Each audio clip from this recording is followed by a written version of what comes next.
बा। अरे काहे कलुआ के माई का कहतारू?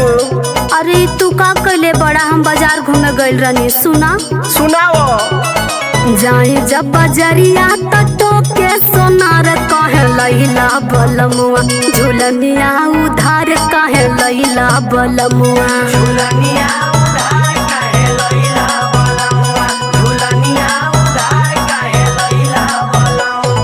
जबले ना दहली तना मरलू बराबर, अब काहे के खालू का पर ये धनिया खालू तू काहे?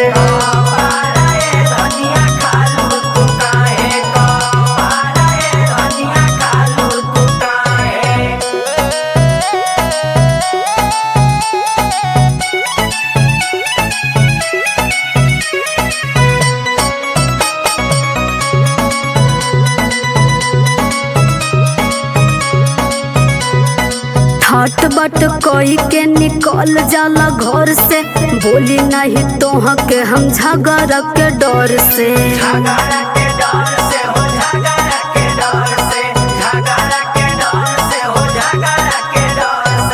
माई घर घुमानी बिटियावा चूल्हा पोतानी, सावर सूरत पर सिंगार करबी के तनी।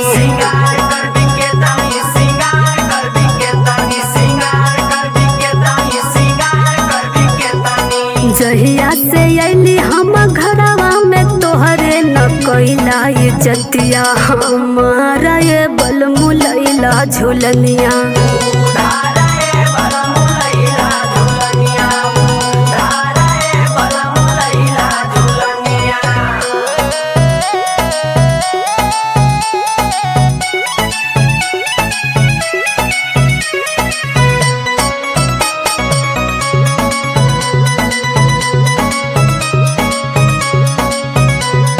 जुआवा में हरल रहला राजा मोर गहनावा, रविंदर दीवाना नहीं दिहाला कंगनावा।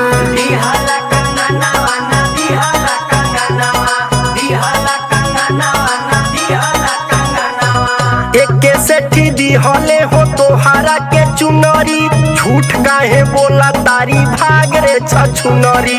झूठ काहे बोला तारी भाग रे छछुनरी, झूठ काहे बोला तारी भाग रे छछुनरी। लाहाई पैसा जके दे के आवा ना त फोड़ब हम तोहरो कपार, ये बलम फोड़ब हम तोहरो।